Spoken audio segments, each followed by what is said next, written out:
Hello, welcome back, supporters, Patreon supporters. It is today only, I think. So thanks very much for supporting me there. This is a live stream, the GME live stream. That's what we're going to be focusing on. Yesterday we closed at 128.46, and we're going to open shortly. Pre-market price is currently 137.49. Hit that like button. Welcome, LG, Stally, Brew, Vic, myself, Vic, LG. Excellent. Great to see you guys. We've got 4 of us.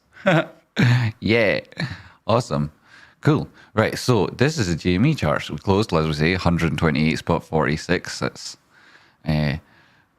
somewhat of a retracement from our high in the day up at 148.46. Hi, Dreary Moon. Good to see you. And the pre-market price is, like I say, 137.70. You can't actually see them. I should add a little thing there so the current prices come up. A window. Please bear with me. Pardon me. Yes. Just fix this. Fix this right up here. There's the prices. Got the time frame on it and everything now, so this is sorted. Right, okay, come over here. Thank you very much. And what will we do with these? Plenty of space. Okay. Here. I'll do for now, right? So you can see the prices there. 138.20 post market. Maybe that's not clear enough. 138.20, closed at 128, $10. Great to see. And this is the extended hours of chart I've got on. It's the 1 hour. Let's change that down to the 5 minutes. And you can see this progression to the top side. Obviously, nowhere near as high yet as our previous high. I don't know why these circles don't get smaller. It's like you go, I mean, you should. Anywho, right, so we got up and around this level. If you didn't watch yesterday's stream, we were talking about the targets above. There was a diamond top. That's a neutral pattern, right? Comes at the top or the bottom. It's neither a continuation or a reversal pattern. It can be both. Came at the top of the trend.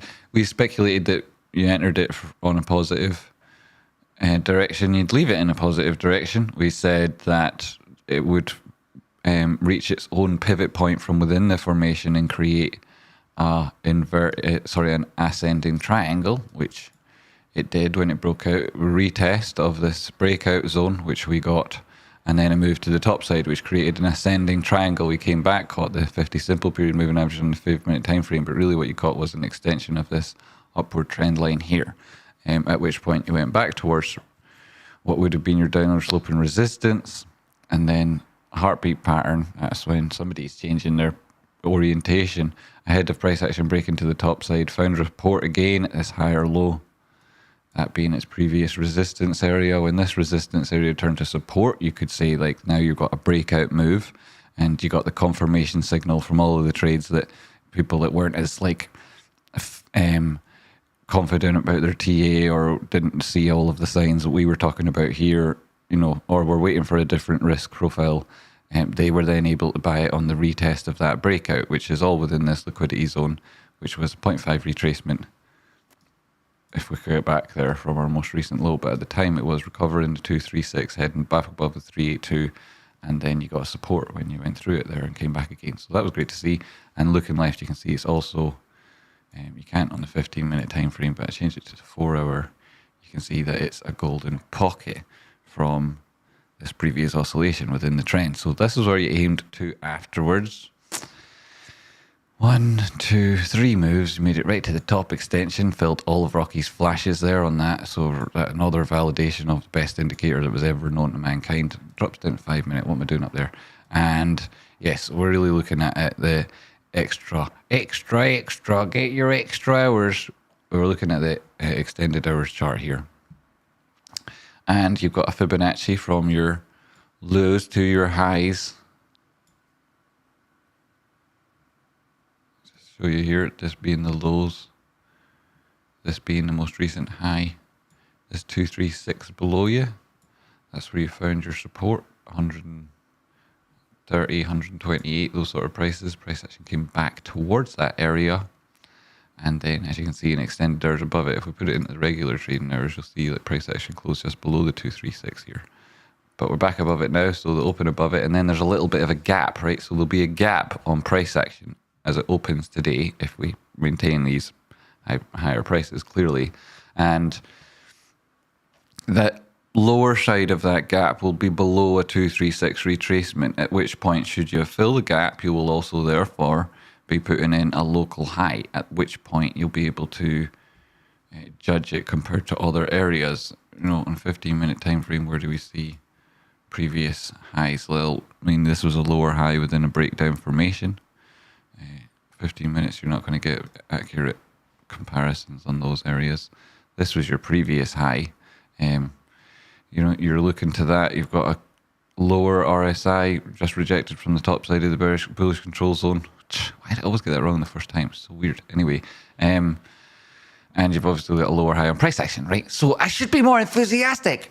Pardon me, that was about it. That was about as enthusiastic as I'm going to get. That'll teach me, right? So I should be more enthusiastic. Everybody excited, right? It shouldn't have banana. Yeah, everyone should be more excited. Yeah, it's 10 more bucks. It's $39.50 now, right? So yes, price action. Holding this 236. Where have you gone? 236. There you are in there. Holding this 236. That's fantastic news, right? 15-minute time frame, regular trading hours. No, it's extended. Go back to the regular because we're at this point. So if we manage to close back below, right, come back below this 236, so we'll put it in a local high. At that stage, you'd be wondering, are we going to go back lower, right? And then the areas that you would want to test would be perhaps within this formation that we happen to be putting in at the minute. It looks a little bit like a bull flag to me.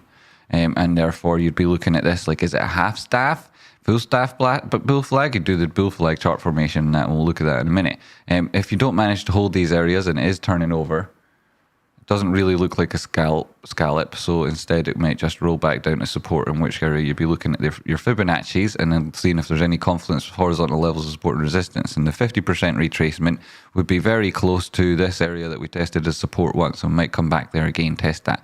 If you should test it twice, having broken through it, so you've got one touch below, two touches above, you know, you're nearly really confirming that as a solid level, which is great to see. And targets to the top side then, if you're looking for those kind of things, would be continuation, obviously. Within here, you can see you're up towards the 618 now, 139 spot 80, right? That's 8.83% post market or early morning market extended pre-market pricing, folks. Get your bargains. Anyway, there's the golden pocket in at $140. That's obviously lower than your previous high, and that is like one of the areas you'd be looking to aim to above it, or nearly there at the minute. And then breaking this overall Fibonacci from your most recent oscillation high, where you were saying like we'll be comparing the highs on the 4 hour and that previous high here. That's what dominates. This dictates what's going on with this Fibonacci here, right? And the low of that comes in here at your most recent low again. So, you know, you've got back below above the 236. If you manage to conquer the golden pocket, which is maybe what all she wrote would be like, some people would be saying that's all she wrote on that move. And you'd have to then look for new entries and new trades, and I'd be inclined to agree with much of that, right? So we will be doing that, and that's my tip to you today, is to be looking at things from here on out as a completely different trade. The risk profile is completely different. And so it may well be that, sure, like certain ways of trading have become slightly more expensive, and you can adapt in the way you use those to make them cheaper. But then again, you know, it may well be they got more expensive because the risk profile is different, and like, how does that suit you as a trader? You know, it may have proved things to people, but it's the profit that is generated depending on the instrument that you're trading. It might be liquid, it might be something that you can, you know, so I would be wary of prices like not pushing higher than those particular areas. Okay, right? So that's what you're looking at. If you do manage to make it back above here, you get back above the 886, then you probably be coming in for a test of that previous high. At this stage, you'd be wondering what's going down. You got a double top on your RSI here. That chart formation like touches on the fact that there's class B bearish divergence, but you would expect there to be some divergence at the top side of a breakaway trend, especially when you see gaps and so on, like this sort of enthusiasm post-market, pre-market continuation of that. You would definitely expect anyway. So let's see what goes on, right? Double tested the top of the class B here, right? You're also looking at this and thinking, well, the bull flag that I was talking about earlier, where was I talking about it on? What was I looking at when I was doing that? It wasn't here. It was the regulars, and it was what? like the hourly or something. What was it? Well, that'll do anyway. There's a bull flag. And so what type of bull flag is a Tradespotting, sir? Well, you've got your pole here. You could take a half mast idea, and right, this is where it's coming from, or you could take the full measured move, right, which is kind of exciting. Here's the half mast. You could even look at it from the breakout point of the top side of that, right? So, but bear that in mind. This would be what you're looking to, either the wick or the body. So that's the half mast, and you'd say that the breakout of this comes when the flag breaks out, which we'll talk about the flag itself in a minute. That's the half, and then here's the flag pole. Yo, oh my goodness! And then again, like similar breakout zones. And you see how we do this before. We do this before with the other breakouts, which, here, we've managed to fill both those moves. It was beautiful. We really liked that TA. Oh my goodness. And here we are looking at the flag. Interesting.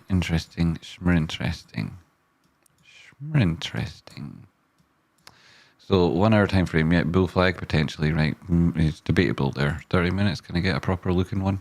Anyway, right, lower highs, lower lows within the trend, and ideally you'd see this as a downward sloping channel. And I say ideally because that would lead this to be a bullish formation. There are other aspects to it, right? In that, the extent that this has traveled to the right makes it sort of a little bit unusual flag. But we'll not hold it against it. And then what you don't really want to see, and so far haven't done, is this turn into a pennant. Particularly, you don't really want to see that. I don't, So if you've done the course, you'll know why Rocky and I, what do we think about flags with pennant type flags on them instead of actual what conforms to the rules. Anyway, so this is the downward sloping trend line that does one touch here, one touch there is totally made up. What you like trade spotting? You could do it different ways.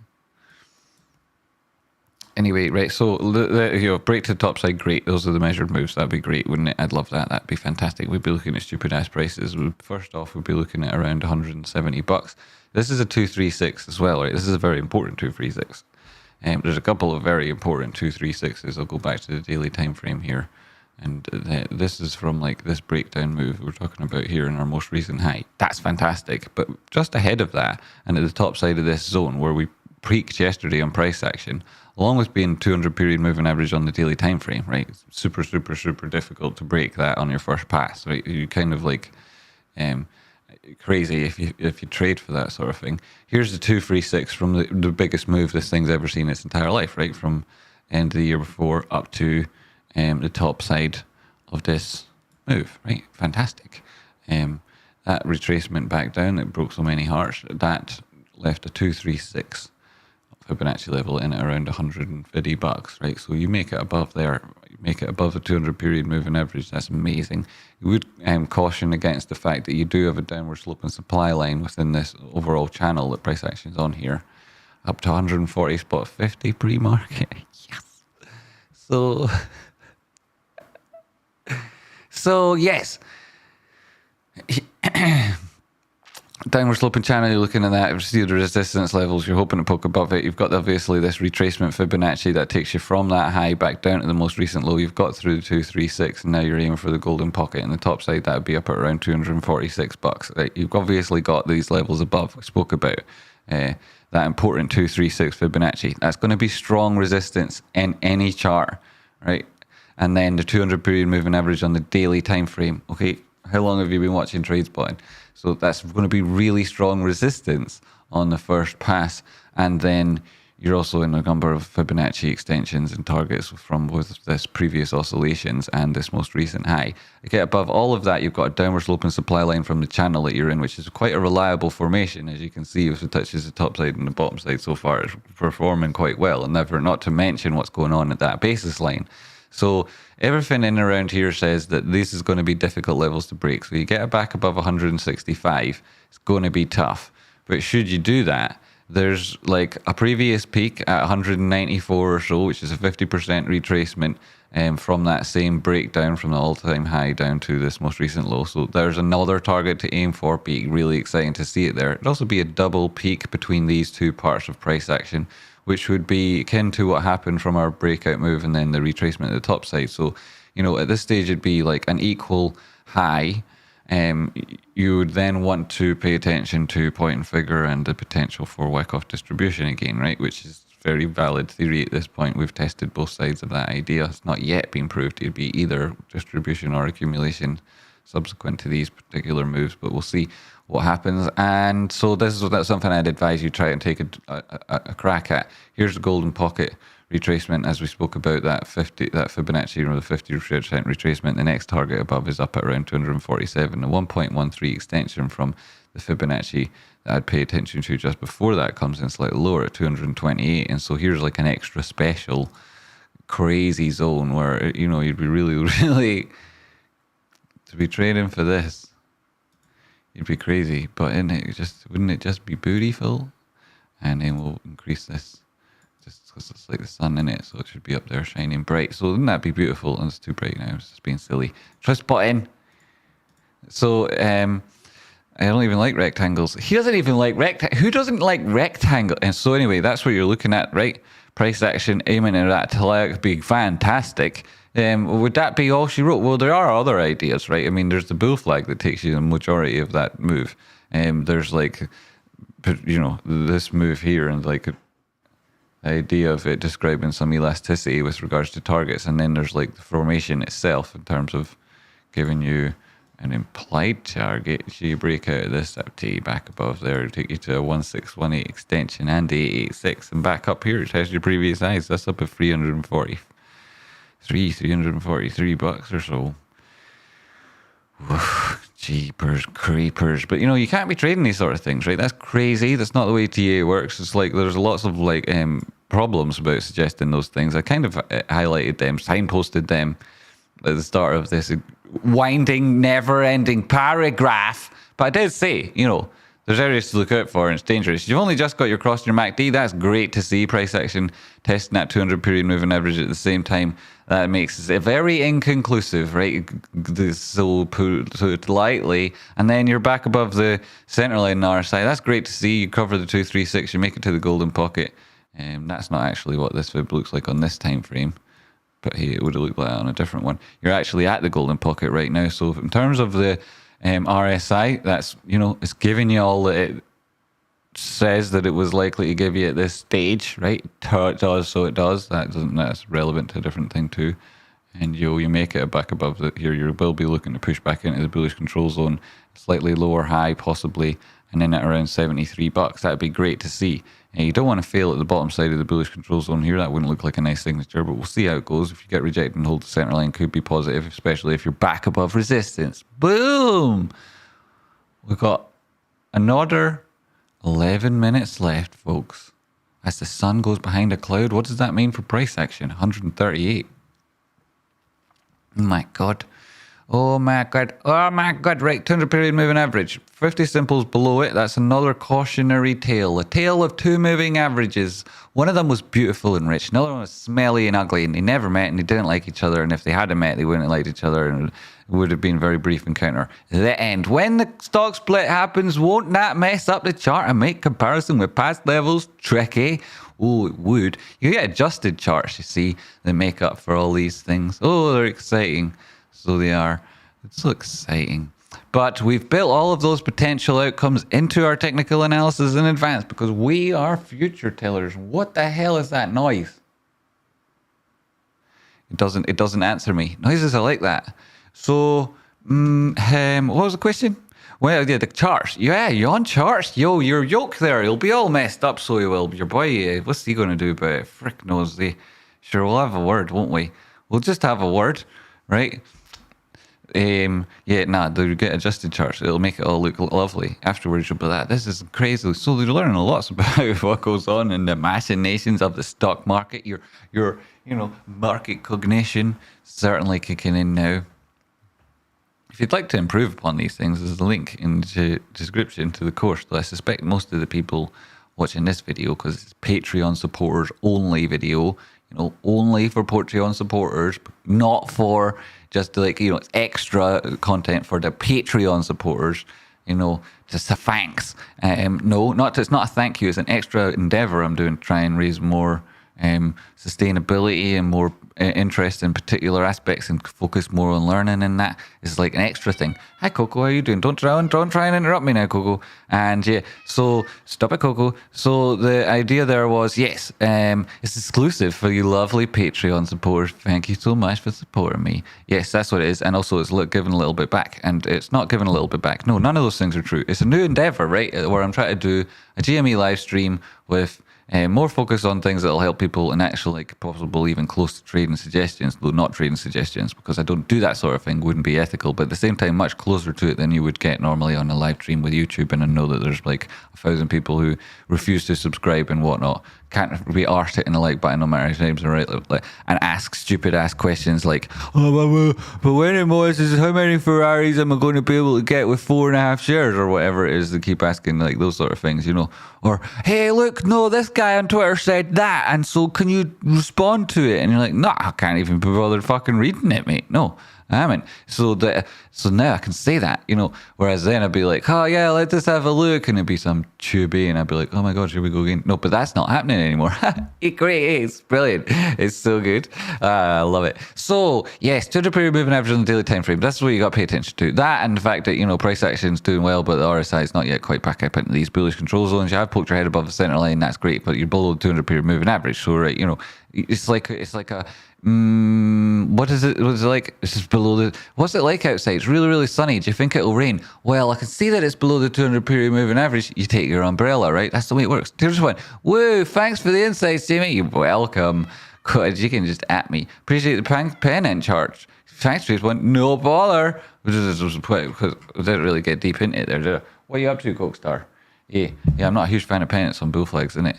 So other people are like, yeah, it's pennants that you find at the top of bull flags. Like, where did you get off, mate? It's pennants, totally different formation. Anywho, patterns within patterns, totally different. I got a sell order on AMC at 1322. So we could have a look a little bit at AMC and spy in a bit. Right, so what is the market doing now? Is it open yet? No, 7 more minutes. Wow, right. So what did we get through here? We just talked about price action, this move, and the magnitude of it on the RSI was what we're continuing with conversation with. Previously, we spoke mostly about price action itself as the indicator. We had touched on the 200 period moving average and then the chart formation that all put in together, right? When it goes together, it looks like that. You've got your Fibonacci levels and your horizontal levels of support and resistance.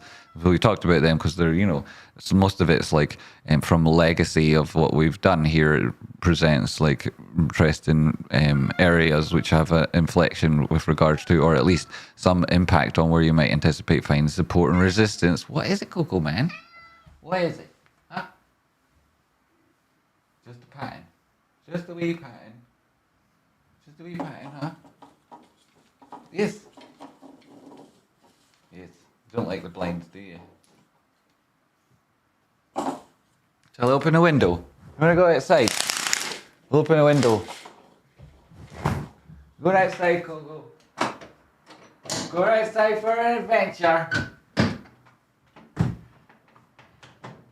Right, so I'm going to get freezing and you're going to get blinded by the light because this is crazy. So what else are we saying here? What else is going down? 6 concurrent viewers. We're fucking killing it, eh? We're totally killing it. 6 concurrent viewers. This is best. Right, so 128 is waiting for, right, we've done all that, right? So, and we've even talked about things in lower time frames and we looked at extended time. We're going to do the T8 after it opens. I mean, from the daily time frame here, you can see what I generally go on to say, right? It's this low to the extent of where we are right now. I'd follow that with a speculative fib. That's it here, right? That's it here. That's the 236. That's the 382. That's the 0.5. That's the 618. That 236 comes in at around 131 bucks, or less, 120 or something, right? And so that's what I'd be looking for, and I'd be following price action should it make higher highs.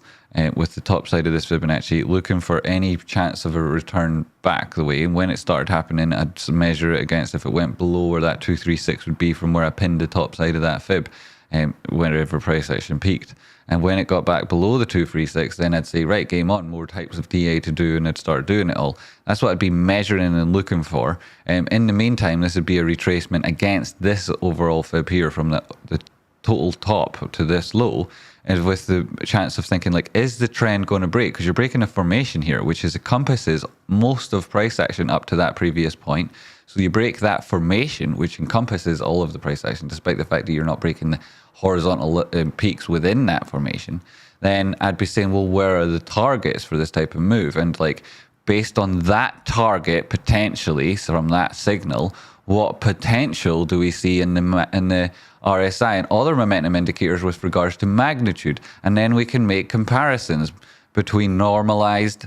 We're using the normalized indicator, we can make comparisons between different areas on the chart and derive meaningful information, as opposed to, fractals, which don't give you any meaningful information. It's this shape looks like that shape. And I've got a game that does that. It's for my nieces. One of them's like 4 years old or whatever, although she's not. She's way older now. But like she was that, and even then she was outgrown it. And then, patterns within patterns is can be good. But if but one that looks like another one just because, right? Everything looks like there are only so many ways this can look, right? It's not, right? It's not. There are only like it looks generally like this. You can get other ones that look like that, but like you'll recognize loads of things here all look the same, right? Loads of them, and none of them will help you. So Jamie, yes. Anyway, what we're talking about, retracements to the upside. How we do the TA? How would we do the TA? Well, we'd measure these retracements back up again. There's loads of other things we'd look at, but here's our momentum indicators, the two that we're focusing on: RSI and the MACD. You've had a cross here. Price action's testing that 200 period moving average. It's an important qualifier, the umbrella and whatnot. And so your cross here, it's below the center line. That's positive. The histogram's moving to the top side. That's great. So you've crossed the MACD line's crossed the center line. Histogram's moved into the positive territory, and price action's pushed towards, but not yet broken, a 200 period moving average.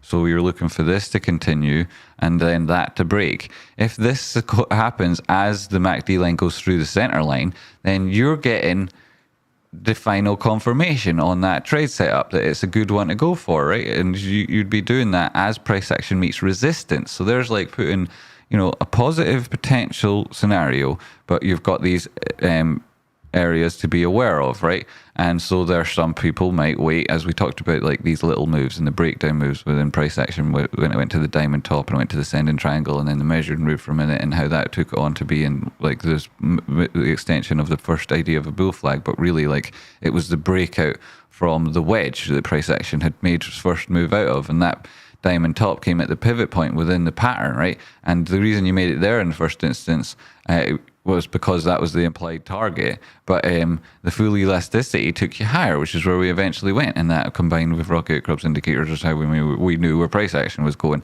And so we got to this point now, like I'm saying, 200 period moving average there, it's dangerous. We need to break above it on the delayed time frame. You're unlikely to do that in the first pass. So we're looking to the strength of these moves and the magnitude of them to see if it has potential to do that. And then we want to see that like confirmed as a local area where we can derive meaningful information from those comparisons and then apply it across other areas on the chart so that we can derive like a potential understanding of the strength at the moment. That could potentially take us to which of our targets, because we could see before that an equivalent strength was able to achieve X, Y, or Z, right? And then we say, well, yeah, but the competing level forces at the time amounted to X, Y, like A, B, and C, and at this stage those are slightly different, right? So there are multiple variables, and you have to hold various dynamics in your head at any stage. But right, it gets easier over time, and that's why you're here. So, Luke. Good to see you. So, what you're looking for is, don't know, if you're Coco, you're looking outside wishing that you could catch those birds, but you can't because they don't come close to your window. And then, because you're a cat. And then, so, yes, hi, cats. So, the downward slope information there, right? Yeah, we've talked about this. And really, essentially, what I'm saying is it's going to be very difficult to break through here. But when you do, you've only going to got really 86, sure, and you've got this previous high. And this is actually quite a lot of areas in the 0.5, 198. That's like 1, 2, 3 levels before you get to 200 that you're going to have to pay attention to, which is like all well and good, and likely price action finds some reason to slow down around there, right? I don't know, later on we'll find out it was some freaking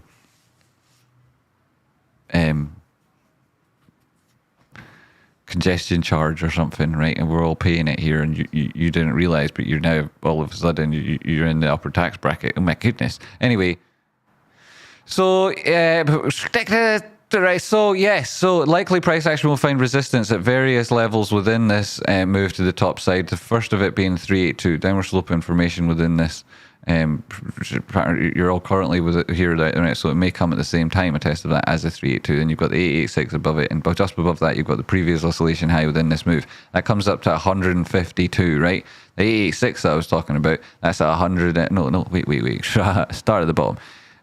So the implied target from the bull flag, if it's a half staff, will take us to the top side of this downward slope formation. That comes in at around $165, where you also see the 382. That's it's been 160 and 167 or something, right? We'll call it 165 because that's a nice number. So 169 is even nicer, but here we are, right, at 165, hopefully. And then above us, we'll have the 886, like we said, it's at $180. The oscillation of this brief move, that's 196, which comes in line with a 50% retracement. Pardon me if I scratch my nose. That's at 198.68 or whatever. So all of these are in around $200. And a slightly higher, you see around 207. That would be the full measured move from the bull flag if it was a full staff, right? Bull flag, and you get the full implied target from it, and right, excellent. At that stage, you'd be saying you're testing these previous highs. You're right back about 50% retracement against that trend that took you from the all-time high back down to this most recent low since the 70 whatever, right? Since that's 79, what was it? 79, yeah, right. This most recent like double bottoming around here, and we're questioning this idea of at that stage making it back above this high and that 50% retracement, you'd be getting back towards this golden pocket, which is the target from breaking above this 236. It's just that would be a very unusual to happen, right? It didn't happen plenty of other times, right? It'd be very unusual for that to happen. And bear in mind, right, well, it could be very unusual to happen without some test of the 236 is what I'm saying. You have had a little bit of a test of it, and that's what we spoke about, the diamond pattern or whatever, right? We spoke about it, but like more significant tests on higher time frames. We'll see how it goes. Like we were talking about here was like the idea of like getting back to the golden pocket retracement from the all-time high, from the low that you put in subsequently. We can see that from this high to this low, you made it back to the golden pocket on the first move up, right? From that was from the very high, right? Subsequently, this high, right? Let's take this. And where did you get to on the next low one, right? You got, that was back up at your 618.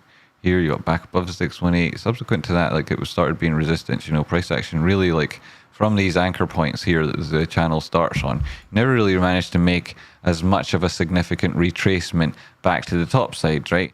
This was a good one at that stage, and like, this speculative fib from that high down here with the 236 and the golden pocket, like this is just speculative again, because you have got this lower low here, right? And you're not taking it from there, and we are using this high, which comes before this low, right? So, like the validity of it would be seriously in question from loads of different reasons, but we're, also come in line with this previous high here, and it does provide some confidence, so we're keeping it.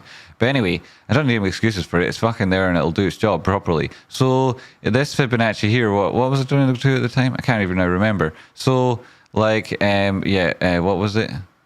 What was it? So that was a 50% retracement anyway, and that was like again 50% retracement, and then you're asking for more than a 50% retracement here, obviously, as defined by that crazy speculative fib. Anywho, right, I think we've made that point now. What was that measured move from, right? This is the breadth from within the channel. So if you should make the measured move outside of this channel and break to the top side, it's a downward sloping channel, and again, it doesn't necessarily have an implied target. And if it did, it doesn't necessarily say that it's coming to the top side or the bottom. But here is this idea, if it did make it back up a 1618 or an 886, and you'd be testing these previous highs 343, and that's what we talked about. We talked about that earlier. That was like what we were talking about earlier. Price action is opened 135.5 down to the 5-minute time frame. Auto that.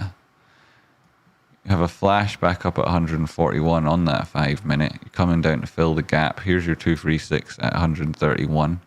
This is where you'd expect price action to come towards, regardless. And this is the gap that you're looking to fill, the bad mudder. See, it looks like it's getting filled pretty sharpish today. There's the head, or what's left of it. There's his legs. You thought that was his arms, but no, he's a little shorty boy there, and he's in there getting his head, whatever they're doing to them now. It's like crushing it, really. So it's got the 50 simple period moving average in 5-minute time frame. Whoa, there goes the door. I'll have to double check. Where's Coco? Here's not trapped in the door. Good to see. So the 8 period moving average moving above the 50 simple. 50 simple got a positive slope. It's not across that trade, but I see that you've had a positive reaction so far. On that 5-minute, you didn't drop lower than you dropped lower in the previous close. Now you're back above it. It's like even a green candle. 15 minutes, not so clear. You'd be looking to test this gap, fill it in the bottom side, right? What you're really looking for here isn't like a question of like whether or not it's going to fill this gap. If it doesn't, great. What you're actually looking for is it to whether or not it's going to bounce when it hits that bottom side of it and around here, because there'll be a lot of people will be putting longs and that'll be their entry and their stop loss will be the bottom side of this formation, right? They might be looking at this in terms of a potential flag, and that being extra from normal trading hours. Maybe they're looking at it as some sort of extension of this and that, and some area back in here 120 122, or that might be a stop loss. Anyway, there'll be lots of different targets in and around here for people looking to enter trades. Enter in as soon as the market opens, during the opening range, when you've already got a bit of a gap, and that gap being filled would take you below a 236, which would then inevitably create a local high and then give you new information. Like it would fundamentally change like what you were saying on the short-term time frames at that stage. Why would you add that extra risk by taking the trades instead of waiting? Because like you can break above your previous high, break above that 236 as you see here. At which point, right, then you've got a really low risk trade again. So, yeah.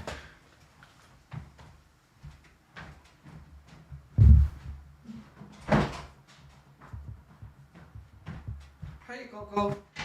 It's freezing. Isn't it freezing?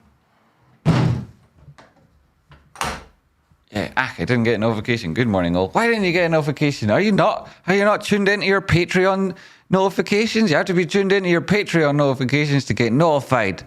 Why is Patreon not notifying people? It's supposed to be notifiers. So yeah, so what I would say is you wouldn't take that extra risk of trading this position as soon as market opens there, nor would you buy it pre-market, really, right? You wouldn't really. You can buy on pre-market, right? You can do that as certain brokers will allow you. I've got a link to one in the description. I think it does. The IBCR. Oh, it does, but I don't know if I've got the link there.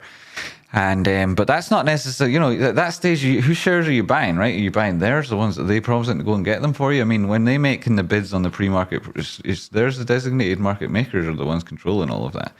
You know, not your orders, right? So what? This is just who can't see the screen anymore. So here we are. So don't get too excited. Well, I mean, get excited, sure, but I mean, like you would wait for this area to get excited. I would anyway. This is all great and fantastic, but it's opened and it started to move down, so it's like hard to get away from the fact that it's a negative candle, despite the fact the price action is a healthy percentage chunk up. There's a wick so far, which you couldn't call a rejection wick because the majority of the candles still body. That's one of the reasons why there are others. Hey, Coco, you're back, right? So that settled that. Can you make it coming in or out, Coco? For goodness sakes. Yeah, that's what I thought. So, I mean, most gaps fill in the next day, right? And then there's certainly in the next day, most about 90% of them, and then they close within the first 2 hours the next day, and then the vast majority of them closes within the opening range, which would be the first 45 minutes to an hour, or 10 minutes into it now.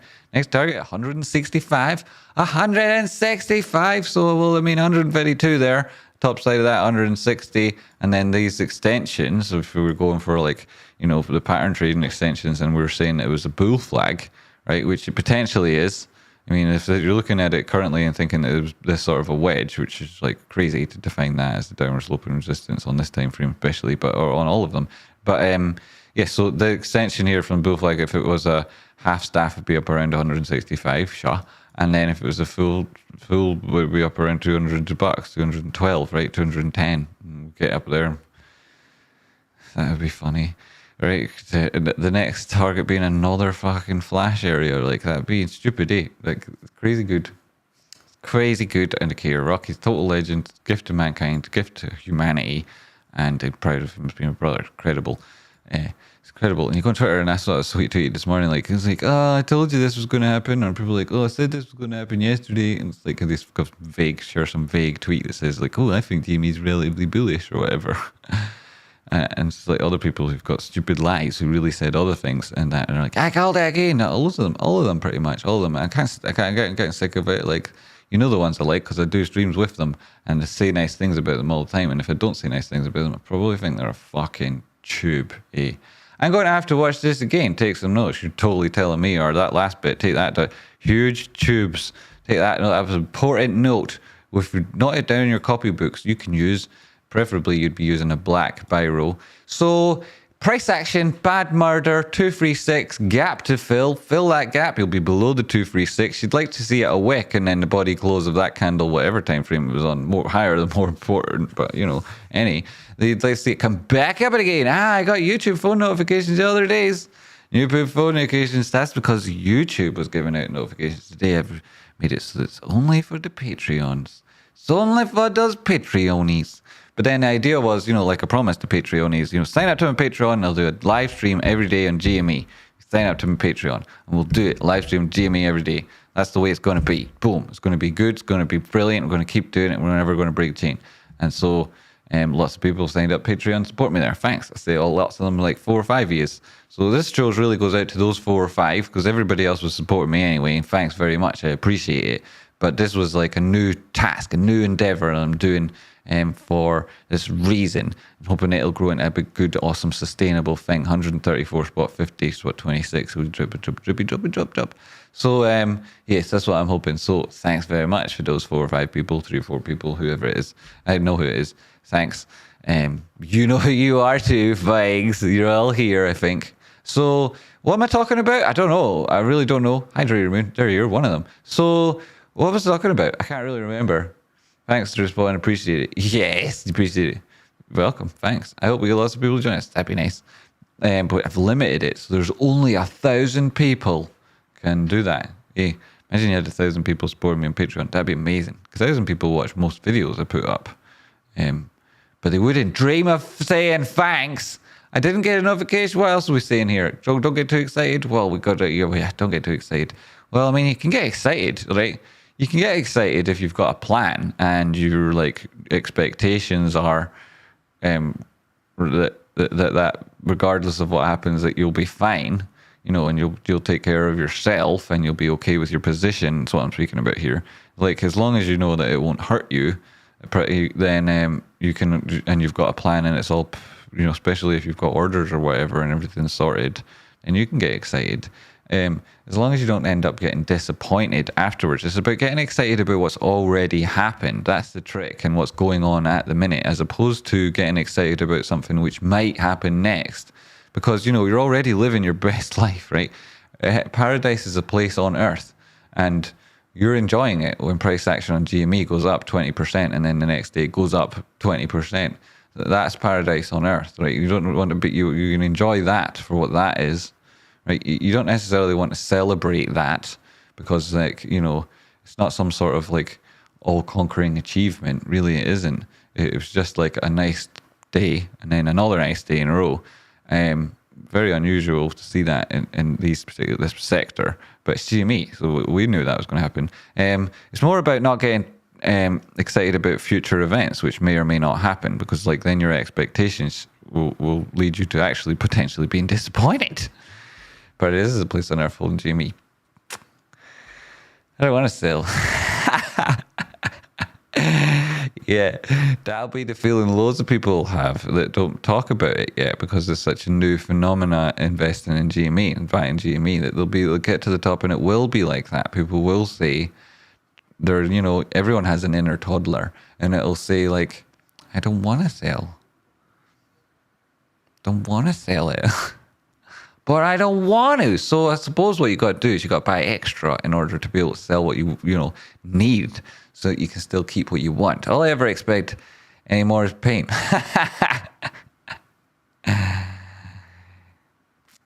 Wow, there's Corey, isn't it? It's a man, and he lives somewhere cold. This is me and my Sherlock Holmesing it out here, right? So you're a summer baby, Corey. You shouldn't be saying things like that. You shouldn't be saying things like that, Corey, if you're a summer baby. So what are we looking at here? We're looking at Gme. 133, still not closed your gun gap, yo. On your boy, yeah? Your boy there. Hi, your boy, yeah? You're yoki, yo. So 236 retracements. Yeah, make it below it. Then, or, above it, should you be going that direction in your retracement, then that's able to define area as a local low, which means, you'll be able to, like, that's not what it means, but that from that, you'll be able to measure it against other areas on a normalized scale like the RSI or something like the MACD measuring momentum. And as you can see, still in the bullish control zone. It's very difficult to argue with that. The fact that you're reaching the bottom side of it and you've still got a bit to go with regards to potential areas, right, filling the gap and whatnot, means, do you drop out of it? Were you to drop down there? That might speak to like continuation all the way to the center line. That means that perhaps price action comes back to the low side of this range. And then, like you would say, until such times as like price action comes back and fills that gap, everything that's been happening is an island in the stream, right? It's, all of this is predicated on something which is yet to be tested. So this would just be seen to be over exuberance, perhaps. Well, we know what happened pre-market, so it wasn't like this was traders like getting overexcited. This being a breakout to the top side, failing to break your previous high, and then being a failure, and this being a rejection move. That's not what's happening right now. Even if you come back down below that gap, this isn't a rejection move. It's that what you're doing is that this itself began away from support and resistance, right? This is the nature of gaps in the first instance. Like, there are areas that will lead to questions about demand and supply, and so those questions, price action is the price action answers those questions. Rocket flash to 141. There is on the tiny time frames back above, but that doesn't mean that you're heading there right now. What I'm speaking about is what will do price action here, right? Comes back into this formation, and then you're looking at the downside of this, right? The demand line within this formation, not the supply line, and that, itself, which is just made up, right? If it does touch that and bounce, it's just me drawing lines now. Actually literally makes Gme do shit, because that's not a real line. But if it does come in at the demand line, which you could draw that in different ways, right, depending on what there's that, and then there's also that. And like I say, this is not real. I'm going to delete it because Gme doesn't need it. And here's your bad merger, right? You know where that is. It's easier to see when I actually get rid of them. That's his little legs. Oh, his poor little legs. Crushed till they were. Why was it? It was a pool cue. Somebody did. That's terrible. So, so 236, you've got a wick low. You might even touch that 236. And it could be probably more accurate. I could drop it in more accurate, but like, whatever. It's the zone, and there's a gap below anywho, and you've not filled it yet. And when you do, that's congratulations, fantastic. Very close, mind you, but it's not filled. And so, anyway, is that 236 right above it or not? You may never know, right? So I think 236 is marginally above it. But you could just wick down and then body close above it. And that's what we want to see, right? Wick down, body close above it. We do want to see it filled. Because the price action, you might say to yourself, like, I don't care, right? Just go back up to here. And then when we're up here and we're bouncing off this resistance line, which we've now made, right? It's a real thing. And you've wicked off it once already. The question to ask isn't like, are we going to break it? Are we going to break it? No, the question is, why have we still got this area below, which is leaving this huge question, which is like loads of people are going to be looking at. And when they're looking at it, it means they're not looking at the buy button and clicking it and then clicking it again and clicking. Instead, a whole time they could have been doing that. They were instead looking at that gap. So, and no Timmy left behind and whatnot, even those distracted ones that are too busy, like maybe they've got... So they're hyper focusing on something else at the minute. That's what it is. So we will not give them a hard time about it, but we will point out that, right, we would like them to be here with us. So we should go back and fill this gap ourselves, and then more and more people stop buying, stop looking at that buy button. They are looking at that, and then you're waiting for it to be filled. It creates a period of uncertainty, and we don't like to see that. We like to see confidence and conviction. Well, true confidence is born from good-heartedness.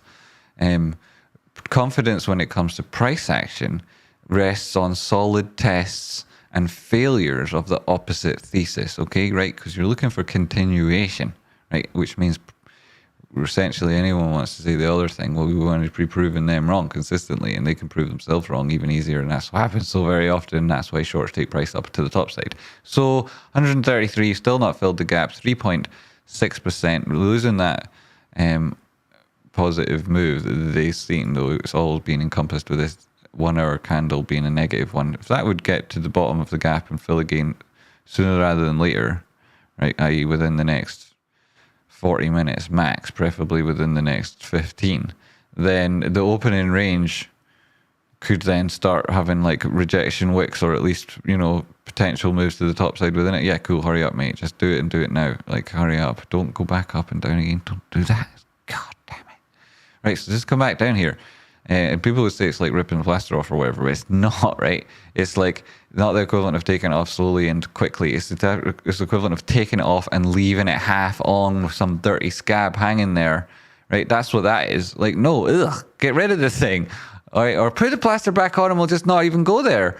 But no, right? So, you know, come back, fill that. You're very, very close there. You're very, very close, so you are. 236 is also a target for bots, right? Which will buy it.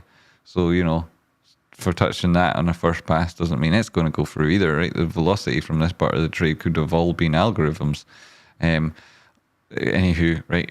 So loads of other information, etc. So 1 hour time frame, and that's great. 15-minute time frame. What we're seeing here, it's doji. You're back.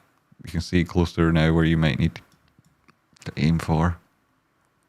Just below 130, is it? This 8-period exponential.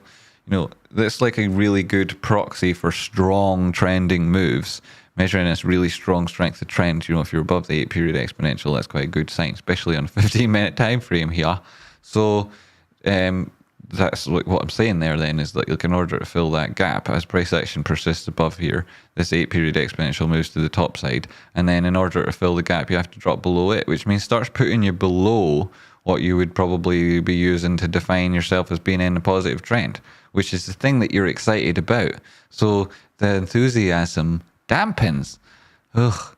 Right? Whereas if it had just gone hurry up and done it already and we'd been back up on the top side, then these would all be things that we'd be looking for support. We'd say these are all support. And, you know, we tested this other thing and we won that test. So that's what you're thinking.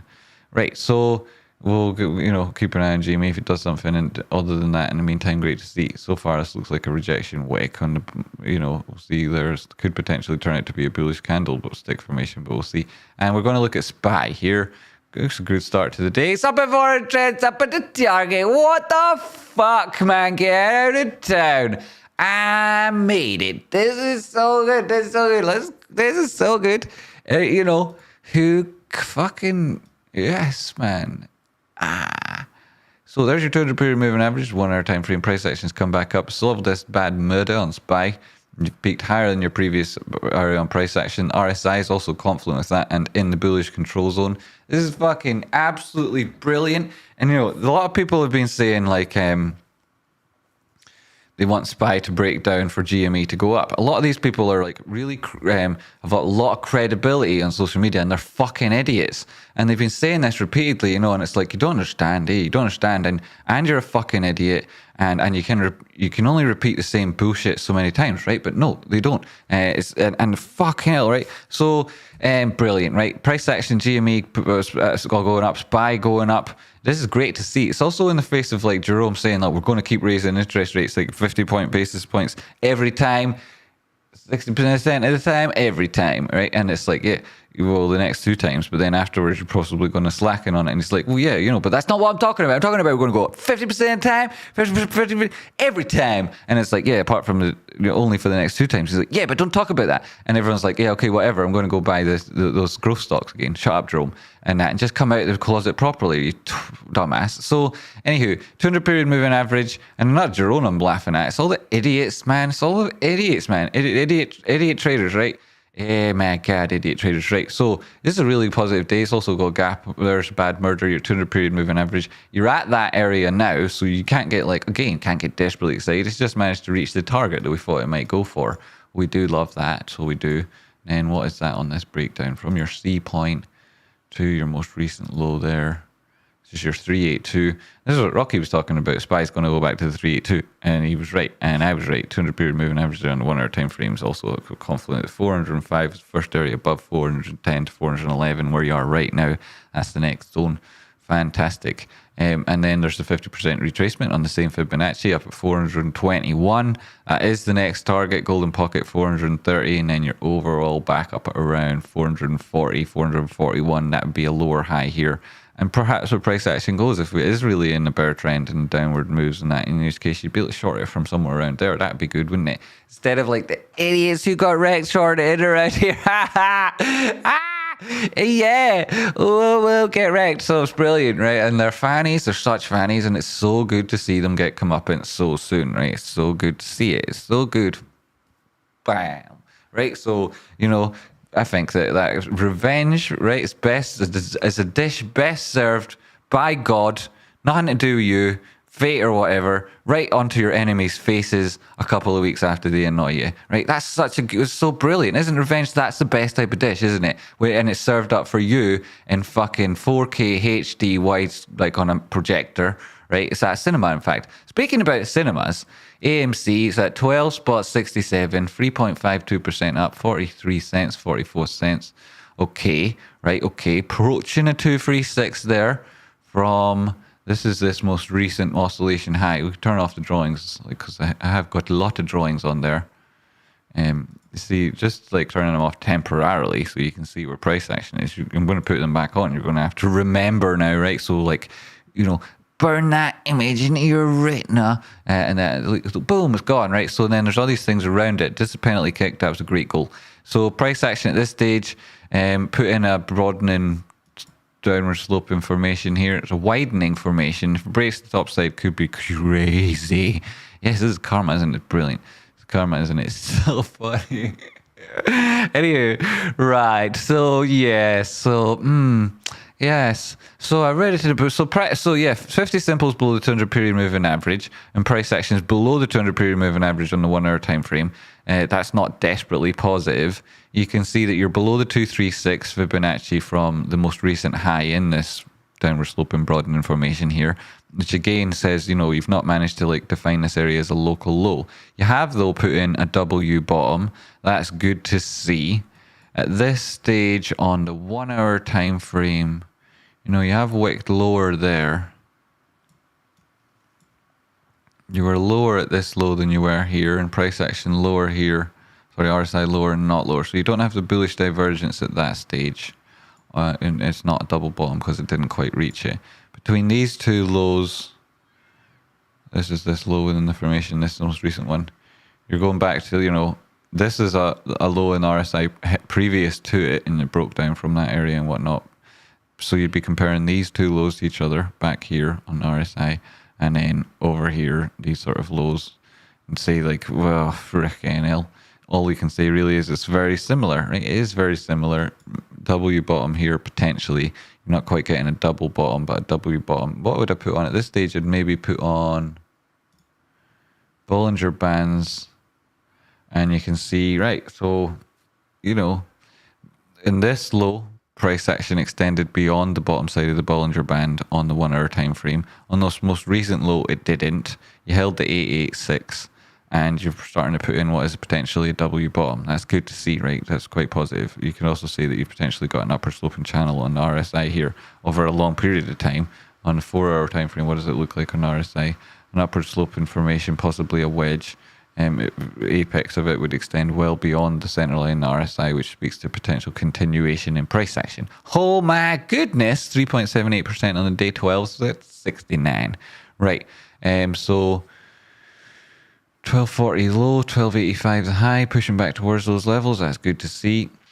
Jimmy put in a 5 minute rocket cut flash at 141. It certainly did. It opened the day there with a flash at that area, I think. So we'll go back to Jimmy in a momento. Just going through the time frames here. I think I can't remember where we started or what we're doing. 4 hours, 50 simple, 200 period moving a badge in your below 236 rate. That sounds like the sort of thing I would have started on. Daily time frame, 200 period moving average significantly further away. If AMC is to push to the top side, right, then you know this whole formation still seems to prove valid with regards to all the other technical artifacts on the charts. 50 simples like in it around the center of the formation, 200 period moving average at the top side, 236.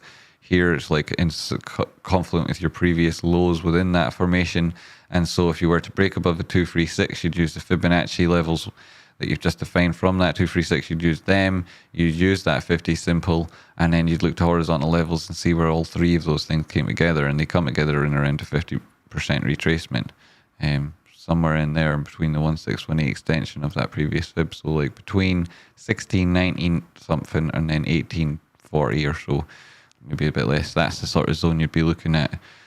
Price action pushing there, wouldn't be breaking any structures, would be coming back to a previous high. You know, maybe you call it 16. What is this? It should be more accurate and actually call it something. Call it 1615, but we'll call it 1669. So you make it to 1669, that'd be good to see. You wouldn't be defeating the structure of this previous thing, and you might then still be saying like continuation is still on the card. So, you know, the flexibility within this formation allows it to make moves to the top side that don't defeat the trend. Here you could see like some sort of that potentially happening here with this upward sloping potential formation. That could look at the demand line. That would be what dictates my thinking from this. There's all the ways of looking at it, but like this is still one oscillation. It could go straight through that, and you could be looking at a channel, or they could just completely boom, whatever, could totally disappear. So the point though I was making is made. So this formation is still very valid in the previous horizontals then, and the 50% retracement. These sort of levels you're looking for, 50 simple is a good dominant marker, right place. First place to look for is the 50 simple here, in at around those 1669 levels. That'd be great to see. 4 hour time frame, your momentum, you have got a higher low, you have got, you know, not quite as distinct a higher low in price action, but it's there. You want to make it back above that 236 that we talked about. You had a cross on the goal on the MACD, which is all well and good, but you're significantly below the 200 period moving average. 2 hour time frame, you know, you're above the 50 simple. 1 hour, same story, and you're close now to the 200 itself, makes it towards the 86. So you get back above those, you'd be breaking the trend potentially. On this lower level, you'd make that horizontal 1420. You'd probably touch off that as resistance, and before that you've got a 236. So I mean, what's my thesis here? The price action will do well to break above 1320. If AMC goes up, it's likely because GME is pulling to the top side. GME itself, we'll speak about that, and we have done, and we'll go back to it in a minute. If you did make it above the 1420 on AMC plus the 200 period moving average, defeat this Fibonacci, you'd be pushing up towards the 382 here at 16 bucks, 1585 to 1616. That sort of level. That's what I'm saying. 1585 to 1616. If GME breaks the top side, pushes up a bit more, that's might be where AMC goes to. I'd aim for that, you know, 1580, 1616. That sort of level. And it might well happen if GME breaks the top side. If it doesn't, GME has a small minor retracement, and then this thing probably comes back down to 1132 in yesterday's breakout zone, to that top side of that move again. So yeah, probably that would be where you'd see it. Also golden pocket retracement from this previous fib. You're sort of knocking off the 236 of that low anyway, like the low to the high here within the formation. This could be, instead of a W bottom, just a right angle formation. It keeps going, and then maybe you get a lower low and an actual touch of bullish divergence. It would defeat the W bottom, but it would be like, you know, potentially putting in some sort of solid reason to go to the top side, other than just because GME's going up. No, that's not the only reason. There are like top guns out. So here's 236, get above that 200 period moving average. Good to see that. That's what I'm looking for. I also am looking to see top gun because apparently it's quite good. Thanks, Tradespotting. I appreciate it. You're welcome, Vic. All I ever expect more pain. Hey, sure, this chat rate is crazy today. 13 concurrent viewers. That's crazy. Thanks very much for being here, everybody. So 236 golden pocket retracement. That'd be all good, but I think GME's leading the market in the mini time frames, especially. You can see what. 15 minute, this is pushing up there on that 15 minute. That's good to see. 8% today. Yeah, that's good. You're back above that downward sloping resistance line, and you've had like a test of it on 15 minutes, and then you opened and closed just underneath it, then above it, and then opened and started moving to the top side. That's good to see. That's really good to above the 236 in the same candle too. So that suggests possible a good test up at those higher levels, 1420 and 1580, and then 1616. Those sort of levels. Might well happen, but I suspect it'd be Gme pulling it that direction. We'll check that in a moment. Why is my computer making so much noise? Here's an upward sloping demand line. Also pay attention to 15-minute time frame, whatnot. Sure. Holding the center line RSI back into the bullish control zone. That's good to see. If you persist in the bullish control zone here, you could get another big spurt in price action. If you hold above the 50 simple, then I'd maintain a bullish thesis and think it would be coming up here again. Maybe it doesn't break the 236, come back, test these upward sloping demand, and then comes around that level again. Totally possible. And breaking above 1420 on the first pass, I think it would be unlikely. So perhaps more opportunities to get in on oscillations of this before it absolutely explodes. Should it be going to the top side at all? 15-minute time frame suggests that's what's happening. See what happens next.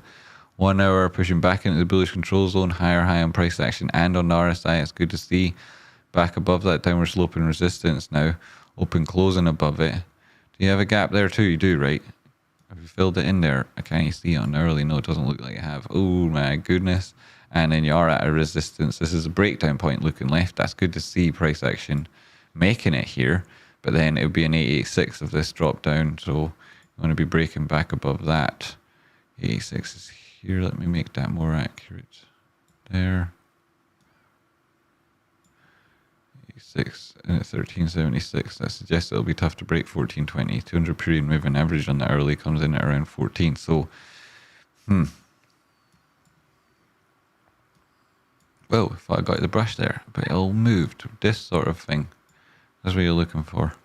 It's not all that much, is it? But that's what you're looking for. GME, afterwards you can go on. If GME, but there's still a negative candle. That opening range has been, generally speaking, not fantastic. 10 minutes left of what I'd say you can see there. Have you filled the gap? It looks very close at that stage. Nope, still not completely filled it. Still not completely filled it. This is the start of a positive candle in a 30-minute time frame, but you've only been going for 8 minutes, so so the wick here is taking you to 50% retracement within the previous candle. That candle being negative, so you're starting to look at this as a rejection formation now, especially because it's got a lower high in the previous high. If this falls out of the bullish control zone, you'll more than fill the gap. This is why you wanted it to happen quickly rather than later on. 50 simple on a 15-minute time frame is now approaching this previous level of resistance, and liquidity might be now that a lot of trades have flipped long at this stage. My Bollinger Band, a bit lower Bollinger Band. You've got a slope there. It's broadening, isn't it? Where's the top Bollinger Band at? There you are. Oh no. Well, if you can persist on the top side of this outer Bollinger Band, right, that's just fantastic. Good one. But the bulge at this point, we have a gap here.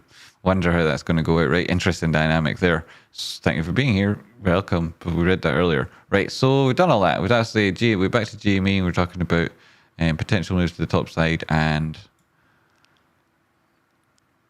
the Bollinger Band and what that means with regards to closing outside of one side and the fact that closing outside of an outer band. You've probably got, you can tell yourself there'll be trade setups from within that, especially if you're on the course, you'll know all about that, right? And especially if you've been looking at the new trading drills. Have you seen any of them yet? If you're on the course and looked at all the new trading drills, Rocky put in, and I put in a lot of extra content in the course, completely revamped, loads of it there. We released the updates last night, but we spent many weeks doing things there, and they've got hundreds and hundreds of hours of new content as part of the course. So will be some people are seeing it because a lot of it's prerequisites too, and we also revamped and rebuilt the way that you'll be adding to your trading journal, so that at the end of the process you'll have something that will stand you in good stead as a it won't be something you just leave and never look at again. It'll have put you in a good habits and have helped you construct a really good edge as a trader, and helped you define environments where you're better at trading. So that's what we've done, along with loads of trading drills. Trading drills based along the ideas of things that you would get if you started a new job at a trading firm. The drills I'd put you through if you were working for me, just to get you used to market cognition and recognition and reflexive action and understanding what it is you're doing, as opposed to the P&L of what you're trying to do, you know, the drills that I'd put you through. And I would shout at you, I'd scream at you, I'd knock shit off your desk, and that'd be if you were doing well. So that's what sort of trading drills they are. So, but you'll be they'll make you a much better trader. So you should stick to doing them, right? So, and if you've not done the course yet, do the course. So what else? Spy, is it going to continue? Still holding 411. That's an important area. If it does, great to see. VIX, right? It's happening. The volatility is dropping because, right? It's not. The volatility is kind of similar to what it was overall. But, you know, the measure of that volatility is quite stagnant, and as such, we see this dropping a little bit. You got your flash at 28.9. 200 period moving average, just a 50-minute time frame. Get out of town. You've got bullish divergence on these lows, yo. So a bit of volatility picking up. Does that mean retests of things from the breakout zones? Yo, lol, damn, would be cool for Tradespotting and knock shit off my desk. Oh my god, what do you think this? What do you call this? Stuff like that, right? So 28.9. That'd be great to see us going back there. Though it wouldn't, it's VIX, I don't give a shit. It would mean the volatility was picking up. And in this instance, what that it might mean is that things are coming in for a retest of the breakouts and whatnot. And, you know, the range on the move is increasing again. And, you know, that might be not because this is coming back to read. It might because it's got breaking out and going crazy. At this stage, if SPY was to break up, crazy would be filling this gap now up at 420. It'd be great to see it do that today. It'd be hilarious, but I don't expect a VIX. You know, like we were saying here, volatility is not supposed to be going up. So continuation of what we've seen meantime is what that means. Tesla, you know, another few percent there. Good for you. Lovely jubbly. You're now at that downward sloping resistance. That's congratulations. Fantastic. That little bit extra suspicious about that. You know, you're obviously bearishly divergent. You've got a Bollinger Band bulge at that point. You're tracing the outside of the top line, you're meeting resistance, and you've got a bearishly divergent high. I mean, what do you think is going to happen, right? So there's that, and then there's Royce 110 continuation again. Nice one to see back above a 236. This is all good, right? All good there. That was swoosh. We liked that, didn't we? This was up here. I mean, I think we had that drawn on. We can't be like, you know, I don't know how long it's going to take certain things to happen, or I would have drawn it like that. But had I done, nice. Anywho, continuation there expected, obviously. Hit a lot of those trend engines out. Bitcoin, you got a rejection from the 200 period moving average. It's back below the 30,000 level again. The 28.6 again. Oosh kebabs there. Anywho, right? That's rolling over and it's below 200 period moving average. Bitcoin futures, we talked about this, like contango and backwardization. 29,150, 29,227. So backwardization. 15-minute time frame, we're also below your 200 period moving average. Bitcoin dominance is dropping, so the alts have made some sort of a recovery, but really this is on a 50-minute time frame. It's just an upward sloping trend with higher lows all the way through it. Potentially rolling over here, putting in then a divergent high. If we were to look at the volume, we wouldn't see nothing. The right shoulder at this stage slipped below the 50 simple.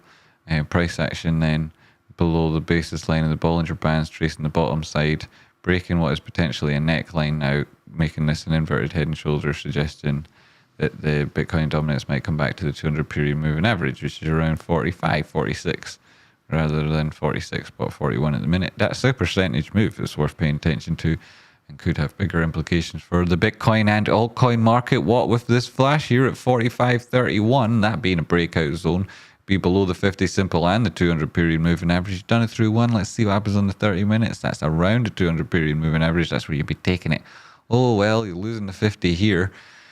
That inverted head and shoulders takes you mid-levels to support. I mean, you're going to look at previous resistance as being support when subsequently you put in a divergent high. No, I don't think so. You'll come back to actual support, like down at 45.86, and then that's asking it to hold the levels. So it's a distance from the 50 simple, but not yet testing the 200. Does it ever do that before? No, it comes back to the 200. Then it just was stagnant until such times as it met the 200 again. So, you know, this 200 is calling. It's calling. What a brilliant show it's been. The opening range is finishing. Gme's 134.96, up 5% on the day. You've yet to completely convince me that you've closed that gap. and you are also on the 30-minute time frame failing to push back above the center of the previous candle, which is not a great formation candlestick wise. 15-minute time frame, doji at the bottom of the side of things here, tracing the open outer Bollinger Band to the top side. That's good to see, but the Bollinger Bands are expanding at this point, and you've just put in what might be a rejection formation. So if you don't make it back above the center of this candle around 137, 138, looking left, you can see there's a wick high. You want to push back above 139 change. Get back up and fill that flash on the 5 minutes up at 141. Does it happen right now, or is it temporarily met with another flash in the same time frame in these inflection points ahead of us? You have to pay attention to these sort of things. Will it be filled? Yes. Immediately, depends. Looking forward to going through new content. God darn it, you're going to enjoy it, so you are. Plus, there's like all brand new assignments, you know, many hours of assignments that you'll be expected to do. You are being expected to do right now. I'm expecting you to do them. And they involve more trading drills that we've created specifically to help you hone your edge. Many that are based around simple, profitable trading strategies that work. That work, right? Simple trading strategies that work, that we drill into you so they become reflexive. Ahead of that, we've got loads of other things, assignments that you have to do. These are challenges, right? They're tough, and we ask big things of you. So we want you to give your best shots, because otherwise, you know, you'll find it difficult, and we don't want you to be disillusioned. Try harder, right? And even better, do it. Right, and then yes, so there's that, and then there's more assessments, right, to test those key parts of knowledge. It might seem to you like, oh, is this fiddly just answering this question or whatever? But it's important, right? We ask that question for a reason, and we generally will ask it in a particular way so that it's remembered in a particular way. So you got to do them. They're really important, and they help you. And like these taking the people already on the course, you know, this is also, you know, we didn't do this to make money. We did this because it helps everyone. They spent hours and hours and hours trying to do what we thought would. Because we create the thing, you conceptualize it, you know, you articulate all the lessons, and you just draw it all out, and then you look how people are improving as they go through it. And then you see where it could be made even better. And so it's trying to make you guys better, right? It's all a lot of work trying to make you guys better traders. That's what it is. I'm saying that to 14 people. So, and who knows if you're even on the course, any of you know a couple of these are. So, yeah, great that you're looking to go through the work. There's a lot of it. You can still not fill this gap here, putting in this rolling over formation. This looks like it's fallen through the 8-period exponential at this point. It hasn't yet done that and wicked back above every time since it's been here today. So we'll see if it does it for the first time now. That's the biggest distance you've been from it. Again, wicks towards it again. Could be broken though. 1 minute time frame. If you've got a negative formation yet, possibly below that 50 simple. Close here. Trace that lower Bollinger Band, meet the 200-period moving average. At that stage, you would have well and truly filled the gap. Wouldn't ya? Wouldn't ya, folks? 128 plus 46, it says. So, lower Bollinger Band, that's caught price action so far. We'll see what happens. Looking left, you can see this lower formation here. That's like, you know, if it had caught support of that during that move, great. If it does push down, you got bullish divergence, even better. I don't see it doing that, seeing as the RSI currently is equal low. No, price action's slightly higher.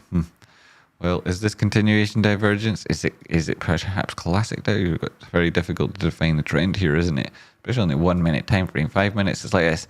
Historically, stocks have driven down price immediately after earnings. Do you think it might be different this time due to the split? Yo, bam, bam, bam, bam. Yeah, I think potentially the reason that the earnings have been announced a day ahead of the split is because the earnings are going to be shit. Like, the earnings might be absolutely shit. Like, it'd be like up there with like sort of worst case shit projections. And when I say shit, I mean like the board don't give a crap about window dressing from accounting terminology. They don't care about making it look good, right? There's just no interest whatsoever in making it. In fact, they revel in the fact that there were super easy opportunities to make their accounts look good ahead of earnings, and they just deliberately didn't take those opportunities. It's so obvious that they didn't take them that they must enjoy what's happening. And so it may also be, like, I'd anticipate anyway, it's like you're saying, historically, this earning period hasn't been too fantastic for GameStop ever. So I anticipate it not being great. I'd also say that there might be elements at this stage of perceived cash burn. Not that I think that'll have a materialistic effect on the accounts, but I think that might be some of the perceptions from this year's accounts. And I think that another one might be that the narrative that those on the other side of the trade, they're obviously going to put it anyway, which is like, duh, they're taking too long, duh. And you're like, what? What do you mean taking too long? They're like, duh, it's just taking, it's just everyone just wants it to go up board. And you're like, what? Who? And they're like, yeah, it's just like, when are they going to hurry up? That's what they were saying for ages. They all say, and then Kramer's all like, oh no, wow, GameStop's like going to be like a digital bank on the high street. It's going to be, oh my God, I can't, it's so amazing. It's like he's just taking some fucking illegal substance that's like opened his mind to the possibility of and that. And you're like, it's like, we're all going to sleep for a bit, Kramer. You're just getting up now. Like, you're ridiculous. So he's so ridiculous. Anyway, what are we talking about? The earnings. Yeah, historically earnings, they've been pushed, prices have been pushed down after earnings. Yeah, it's also just ahead of it, right? Just ahead of it. People get a bit worried, don't they, there? Apart from the previous AGM, that was exciting. But then ahead of earnings slightly even, be a bit worried there, some people. So we'll see, but certainly after it have been pushed down, big trending periods of downward movement in price action. Yes. Do I think it'll be different this time because of the split? I think there will be differences because of that. Yes, certainly. I think that they're going to obviously have the split, so they've got like the record date and whatnot, and that'll have an implication for price action. I think in advance of that, what you would typically see is price action would be depressed in the run up to a split. That's what sort of happens because everyone knows that that there will be effects and whatnot. It's like this is like a typical, right? Not speaking about more recent times or famous examples. Just typically, you would anticipate price action being slightly depressed ahead of a split, and then afterwards, you would see a rise of between about 17% to approximately 20%, right? But 17 after that within the next couple of weeks on assets, in SPY, right? So. This is a bit. Have we filled that gap yet? No. So this would be what I'd be looking at. I'd be thinking that it may well be that price action, even in advance of earnings, like know that it's coming up now and whatnot, and price action's just gone up shitloads. But that might be that narrative is still there. Also, there's like the risk attitude, right? Like, there's risk. It's an increased risk at this point. How's the rest of the market going to react to this knowledge, which we don't even know what the knowledge is yet, never mind what their dynamic will be in terms of the reaction. So there is like that risk on period. There's also like the risk on period of there's a vote in that, and some people don't know how obvious the votes is. So there might be that. And then there'll be people that just don't want to manage that extra risk because trading certain options, certain instruments, then there's shitloads of it. So extra risk. So that's what I think people will be saying. Typically, like it would be that they'd be depressed, but obviously, like the nature of shareholders in this thing and the fact that the shorts haven't covered and quite possibly aren't able to bend the laws of physics and maths and actually cover. So. Which I fully anticipate that they can't do that. So that the laws of physics, that is. So yeah, so I think that there's this idea, right? Like, where are you going to source your shares from? Right, it's already very difficult to borrow shares, if you've noticed. It's very difficult to borrow shares on GME. Now, when I say difficult, what I mean is expensive. And when I say expensive, I mean you'd be stupid to do it, and you'd be paying through the nose for it. So. Yeah, I think that when it comes to like locating shares for all of those people who are obligated to do so, and there are people obligated to do so. I mean, we know that there are outstanding failures to deliver on GME, a shitload of them. We know this. It's an absolute hard fact. It's not Tradespotting telling you. It's a fact. And now, mind you, Tradespotting doesn't generally make shit up anyway, though. But like, this is it, right? Shitloads of failures to deliver. They're obligated, like mark to market priced. So. They're going to treble, and then price action likely from that point within a couple of days going to go up 20%, and that's a horrible effect on someone's collateral, which is exactly where failures to deliver are priced there in your collateral there, and so that's dangerous, right? It's like an existential concern at this stage. It was anyway because of who we are as shareholders and the nature of accumulation, but then again, right? So and that's all happening over this risky period. So they're going to be having to source shares. Where are they going to get them? Right? They're not getting any of mine. They're fucking literally not getting a single one of mine, no matter what. You're right. Like, who scaffy are people that are looking for the borrow fee anyway, right? Just keep your shares. Just keep them, right? What are you doing? Hey, so so after earnings, we expect them to go down. No, I expect them to go up after earnings this particular time. I don't know how much it'll go up, right? And it depends, obviously, how bad earnings are. But I think it's positive that there is on a different day, because I think there's negative implications for one and positive implications from the other. And having them separate makes it harder for other people to distort the narrative and influence people's behavior and sentiment with regards to the stock. So there it is, filling the gap. Boom.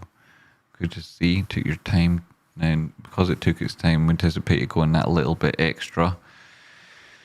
If we win it, boom, boom, boom, boom. We turn on the ATR, see your average true range picked up slightly. Obviously, the main part of that move happened here when markets were closed. Hi, Toys Bonnet. No, you're not Tradespotting. You're Coco. Really, I am going crazy now. Definitely going crazy.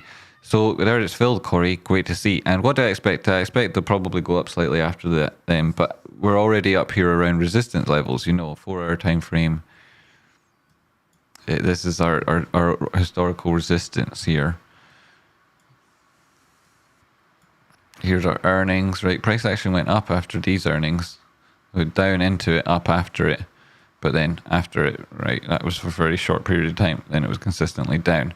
Then this is coming in here. This is one that's due to happen shortly. Estimate minus 145. Estimate revenue 1.31.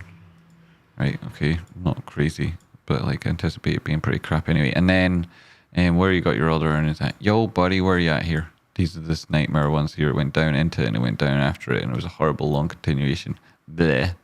And then that was a really annoying one. And then this one, yep, price action went down after that. We had a spurt into them, and then that was a peak. Price action just kept. Well, I mean, here, what was that? Is that the day before?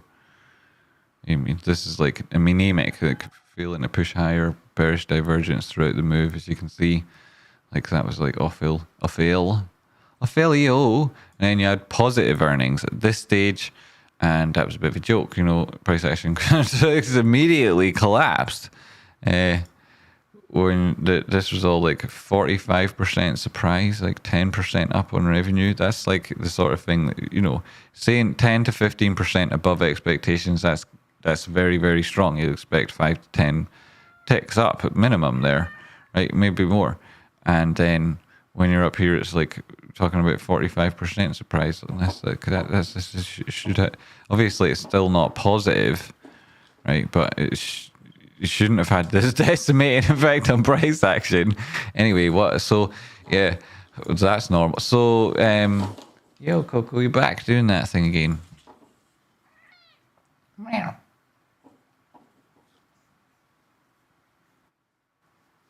And so, yes, what are we talking about? Cool, bad mud is solved. Thank you, Jen. We are so lucky to have you. 30-minute time frame. Pull up there. Bad murder solved. Wick off the 8-period exponential. That's good to see, right? So we didn't slip below that on the 30-minute. Obviously, 15-minute had to do that. Caught by basis line of the Bollinger Band. Okay. The expansion here. The test of the basis line. That would be your like signal completely completed that move from the signal earlier. You'd filled the gap. Now recover above the 236. You're looking for GME now that it's done this.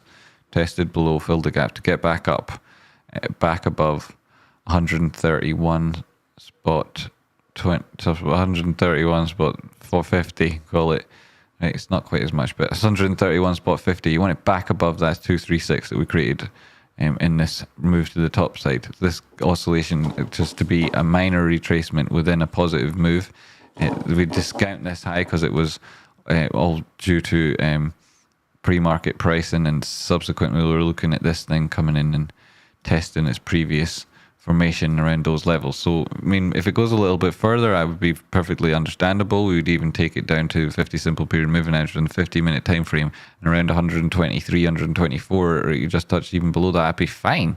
Absolutely fine, especially if then it had a violent reaction, positive move to the upside, and something that quickly recovered this basis line of the Bollinger Band, you'd be outside the bottom bullet basis. So I would unlikely see that in one quick move at this stage. It would be too much of a distance beyond the Bollinger Band unless it was doing something incredibly strong trend, and I don't expect that. So perhaps it gets there over a long period towards like afternoon, middle of the day, maybe, and then we'll see. If not, moves to the top side. Excellent. You're looking to break these previous highs and go on to those levels we talked about earlier on the day. AMC back 6% to top side still. Touched above that 236 and it went close to here, but it didn't quite make it yet. You're still looking for that. If it does need to retest and then the top side of this downward sloping formation, it's like really difficult to rely on that when you've got a gap right below there, and this hasn't got a gap fill. You know, it's very different again now, the chart. So this has got a big area below it, and 50 simple coming up to cross the 200 period in the 15-minute time frame, 30-minute time 200 period moving average at 12.08, 15-minute time frame. That's where you're getting your cross at. A test of that moving average, a test of this cross, a test of this lower side of the formation as you cover that gap and fill it. That would be what GME's essentially just done, apart from the moving average cross. So you're looking for something. GME 15, obviously you've not got moving averages in the same area, but you don't have a gap and whatnot. And the 236 is completely different. You're like testing it here, whereas on AMC 15-minute, you know, your AMC, well, I suppose you did test it and you're below it again. Not all that different. Inside the Bollinger Band there, you either hold that basis line, this upward sloping trend, or you test that 200 period moving average should you come back down. It may well be that you do that before you push any higher. That's what GME would suggest, that might be what's happening here. I'd put attention on the Bollinger Band, the basis line within it, and then bottom Bollinger Band here, perhaps for lows. The 50 simple, that's interesting. And then you have not really tested that moving average since it went through the 200 period moving average on the 15-minute time frame. So, you know, tested the 50 now, not all that crazy. For a 30-minute time frame, the big distance below all those sort of things, below the breakout zone, below the support that we found in the previous formation, asking it to get there would be quite a lot all of a sudden. You can see that you've got a potential double top here. It's like not 100% written in stone, but the wicks reached the body high of the previous oscillation. At that stage, you're also bearishly divergent. You could look at this and say that's a rejection from the center, from the bullish control zone, having previously put in a overbought signal here, and then a rejection from the same area on price action, but slightly lower. I mean, that gives a very strong sell signal if it all plays out. So we don't want that. He also had a cross on the MACD below the center line on that 30-minute time frame, and that all of that looks to test the 200 period moving average, and that'd be a test back below $100 again, right? And I say that knowing that you would go, that means losing the 236, going through the 382 probably at pace, breaking 50% maybe after a test, going through the 618 golden pocket at the same time as breaking through a 50 simple period moving average, all the way on to test the 200. I know Dan still said it, and I don't want it to happen, but it might. So, you know, double top there, if that's like, you know, nasty people can push it where they want. That'd be where I'd be trying to push it to, try and break people's will at $100. Here's the bullish control zone. You want to see that push back in center line here, the RSI in the 30-minute time frame. You want to see it push back into the bullish control zone now and recover its own net moving average now, preferably.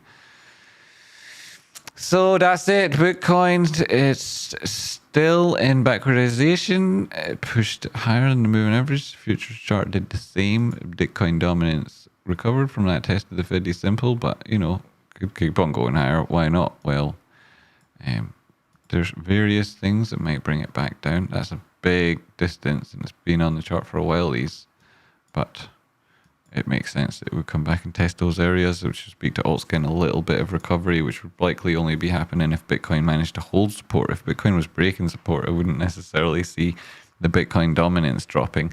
So lose support, yeah, I wouldn't see it dropping if it was losing support. Wow, in these current conditions. So thanks very much. That was me temporarily knocking shit off your desk, and then also being nice to you, bringing you a coffee. Go for some flowers if you prefer, or a little rabbit. Well, what? It would cheer you up. Great to see you all. Thanks very much. We have 14 concurrent viewers. We've got 26 views. So very much an exclusive stream for you guys. Thanks very much for joining me. great to see you on Friday. We've got Sploshing later. We've got Rocky Show in a while. Thanks very much, Luke. Thank you, Elegy. Thank you, Ghost to Curry Bing Bong. Thank you, Vic Vance, Dreary Moon, some chick. K-Babes there. Who else? Average Monk, good to see you, buddy. Generation Ape, yo. Right, I think that's everybody. Everybody that said hello. I got yous back. Thanks very much. See yous later in Sploshing or on Rocky's show. See price actions dropped again there on Bitcoin. Big chunk. Dump. Futures.